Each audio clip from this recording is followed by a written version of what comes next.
Hello students, জ্ঞানজ্যোতি coaching সেন্টারের পক্ষ থেকে তোমাদের আরেকবার স্বাগত জানাই। আমি রাজীব স্যার এবং আজকে আমরা আলোচনা করব WBSU তোমাদের যে পলিটিক্যাল সায়েন্স আছে ফার্স্ট সেমিস্টার। তো ফার্স্ট সেমিস্টার আলোচনার বিষয় যেখানে গণতন্ত্রের মধ্যে জাতি এবং রাষ্ট্র, তো এদের সামাজিক চুক্তি নিয়ে আমরা আলোচনা করব এবং এদের মধ্যে পুরো বিস্তারিত আলোচনা আজকে আমরা করে থাকবো। ঠিক আছে? আচ্ছা, তোমরা যারা আমাদের চ্যানেলে প্রথম এসেছো বা আমাদের চ্যানেলটিকে এখনো সাবস্ক্রাইব করোনি, তারা অবশ্যই চ্যানেলটিকে সাবস্ক্রাইব করো এবং পাশে থাকা বেল আইকনটিকে অবশ্যই ক্লিক করে দিও, যাতে আমাদের পরবর্তী ভিডিও নোটিফিকেশন তোমরা খুব সহজে পেয়ে যেতে পারো। এছাড়া তোমরা যারা আমাদের সাথে অনলাইনে যুক্ত হতে চাও বা আমাদের কোর্স পারচেস করতে চাও, তারা স্ক্রিনে যে দুটো নাম্বার তোমরা দেখতে পাচ্ছ সেই নাম্বারে আমাদের সাথে সরাসরি যোগাযোগ করতে পারো। ঠিক আছে? আচ্ছা, অনলাইন কোর্সে যে সুযোগ সুবিধাগুলো আমরা তোমাদের দিয়ে থাকি সেটা তোমরা পেয়ে যাবে এখানে: live classes, recorded classes, high quality notes এবং 100% কমন সাজেশন। মেজর স্টুডেন্টদের জন্য পুরো সেমিস্টারের কোর্স ফি আমরা রেখেছি শুধুমাত্র 1199 এবং মাইনর স্টুডেন্টদের জন্য শুধুমাত্র 699। তো চলো এবার মেন টপিকে আসা যাক। দেখো, জাতি এবং রাষ্ট্র এবং এদের মধ্যে সামাজিক চুক্তির কি ধারণা রয়েছে সেটা নিয়ে এখন আমরা আলোচনা করব। দেখো, জাতি এবং রাষ্ট্র দুটি কি স্বতন্ত্র ধারণা হলেও আধুনিক রাজনীতিতে তারা পরস্পর গভীরভাবে সম্পর্ক যুক্ত থাকে। ঠিক আছে? জাতি এবং রাষ্ট্র কিন্তু দুটোই আলাদা একটা ধারণা, কিন্তু আধুনিক রাজনীতিতে এদের দুজনের মধ্যে সম্পর্ক রয়েছে। জাতি সাংস্কৃতিক পরিচয় এবং আবেগের ফল, যেখানে রাষ্ট্র রাজনৈতিক শাসন এবং আইনগত প্রতিষ্ঠান। ঠিক আছে? জাতি একটি তৈরি করতে গেলে বা জাতি যখন গঠিত হয়, সেখানে সাংস্কৃতিক পরিচয় এবং আবেগ এই দুটো একসাথে মিলিত হয়ে তৈরি হয় হলো জাতি, যেখানে রাষ্ট্র তৈরি হয় কি রাজনৈতিক শাসন এবং আইনগত প্রতিষ্ঠান। ঠিক আছে? এই দুটির মধ্যে সম্পর্কের ভিত্তি গঠন করেছে সামাজিক চুক্তি বা সোশ্যাল কন্ট্রাক্ট। এই দুটো জাতি এবং রাষ্ট্রের মধ্যে সম্পর্ক গঠন করেছে সামাজিক চুক্তি, যার মাধ্যমে জনগণ এবং রাষ্ট্রের মধ্যে যে পারস্পরিক অধিকার, কর্তব্য এবং দায়বদ্ধতা, এদের সমঝোতা গড়ে তুলে থাকে। আচ্ছা, ধারণা কি কি আছে দেখো সামাজিক চুক্তির। সামাজিক চুক্তি তত্ত্ব অনুযায়ী মানুষ স্বেচ্ছায় একটি রাজনৈতিক কর্তৃক বা রাষ্ট্র গঠন করেছে নিজের নিরাপত্তার জন্য, নিজের অধিকারের জন্য, নিজের স্বাধীনতা এবং জীবনের সুরক্ষার জন্য। ঠিক আছে? মানুষ হচ্ছে যখন একটা রাষ্ট্র গড়ে তোলে, তখন কিসের জন্য গড়ে তোলে? তার নিজের স্বাধীনতা, নিজের অধিকার এবং সুরক্ষার জন্য, নিরাপত্তার জন্য। বিনিময়ে মানুষ কিছু স্বাধীনতা রাষ্ট্রের কাছে সমর্পণ করেছে। ঠিক আছে? তো এই স্বাধীনতাগুলো কি? তো এই স্বাধীনতাগুলো চুক্তি নাগরিক, এই চুক্তি নাগরিক এবং রাষ্ট্রের পারস্পরিক সম্পর্কের নৈতিক এবং আইনি ভিত্তিকে প্রতিষ্ঠা করে থাকে।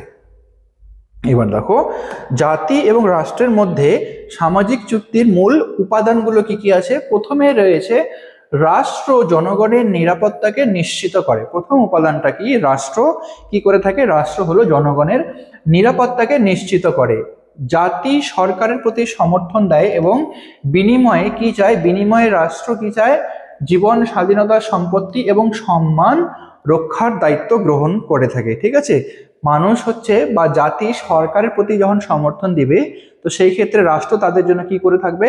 রাষ্ট্র করবে তাদের জীবন, স্বাধীনতা, সম্পত্তি এবং সম্মান, এই চারটা জিনিসের রক্ষা কিন্তু করবে রাষ্ট্র। দ্বিতীয় নম্বর কি? জনগণ রাষ্ট্রের কর্তৃত্ব এবং আইন মেনে চলবে। ঠিক আছে? রাষ্ট্র দ্বারা যেই সমস্ত আইন বা কর্তৃত্ব দেওয়া হবে সেইগুলো হচ্ছে মেনে চলতে হবে জাতিকে।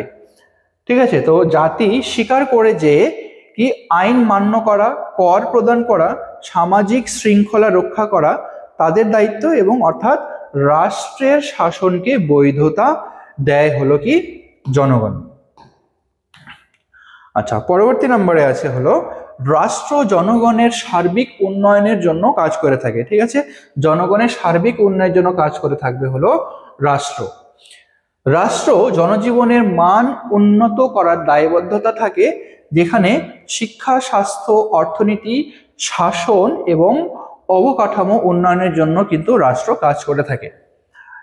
পরের নম্বরে জনগণ সরকারের নির্বাচন এবং সংগঠনে অংশগ্রহণ করবে। ঠিক আছে? সরকার নির্বাচনের জন্য এবং সরকার গঠনে হচ্ছে জনগণ অংশগ্রহণ করবে। গণতান্ত্রিক ব্যবস্থায় জাতি রাষ্ট্রকে পরিচালনা করার জন্য প্রতিনিধিদের নির্বাচন করে থাকে। এটি সামাজিক চুক্তির মূল ভিত্তি, যেখানে শাসনের উৎসই হলো কিন্তু জনগণ। ঠিক আছে, আচ্ছা, তারপরে আছে কি, রাষ্ট্র এবং জনগণ পারস্পরিক বিশ্বাস এবং স্বচ্ছতার উপর কিন্তু প্রতিষ্ঠিত হয়ে থাকে। পারস্পরিক বিশ্বাস এবং স্বচ্ছতার উপর প্রতিষ্ঠিত হয় জাতি এবং রাষ্ট্রের মধ্যে যে পারস্পরিক সম্পর্ক রয়েছে, যেখানে রাষ্ট্র জনগণের প্রতি জবাবদিহি হবে এবং জনগণ বিধি ভঙ্গ না করে সহযোগিতা করে থাকবে রাষ্ট্রের প্রতি। আচ্ছা, এবার দেখো সামাজিক চুক্তির ফলাফল। রাষ্ট্র এবং জাতির মধ্যে যে সামাজিক চুক্তি রয়েছে এর ফলাফল কি হয়? প্রথমত কি, রাষ্ট্রের প্রতি জাতির প্রত্যাশা কি থাকে নিরাপদ, অধিকার এবং স্বাধীনতা, উন্নয়ন এবং কল্যাণ, সমতা এবং ন্যায় বিচার এবং গণতান্ত্রিক অধিকার। আচ্ছা, তারপরে কি আছে, জাতির প্রতি রাষ্ট্রের প্রত্যাশা। এবার রাষ্ট্র কি প্রত্যাশা করে একটা জাতি থেকে? কি করবে, যে তারা যেন প্রথমত কি আইন যেন মেনে চলে। ঠিক আছে, রাষ্ট্র কর্তৃক যতগুলো আইন দেওয়া হবে রাষ্ট্র দ্বারা জাতিদের জন্য, সেই আইনগুলো যেন তারা মেনে চলে। কর প্রদান করা, প্রশাসনকে সমর্থন করা, দেশ রক্ষায় সহযোগিতা করা এবং জাতীয় ঐক্য যাতে বজায় রাখে, এটা কিন্তু রাষ্ট্র প্রত্যাশা করবে জাতির ওপর। তারপরে রয়েছে আধুনিক প্রেক্ষাপটে গুরুত্ব কি আছে। দেখো, সামাজিক চুক্তির ধারণা না থাকলে কি কি হয়? প্রথমত হচ্ছে রাষ্ট্র ক্ষমতাহীন হতো, রাষ্ট্রের মধ্যে কোনো ক্ষমতাই কিন্তু থাকতো না। তারপরে কি, জনগণের আস্থা নষ্ট হয়ে যেত। ঠিক আছে, রাষ্ট্রের প্রতি জনগণের কোনো আস্থাই থাকতো না। তারপরে কি, অরাজকতা এবং সংঘাত সৃষ্টি হতো যদি সামাজিক চুক্তির কোনো ধারণা যদি না থাকতো।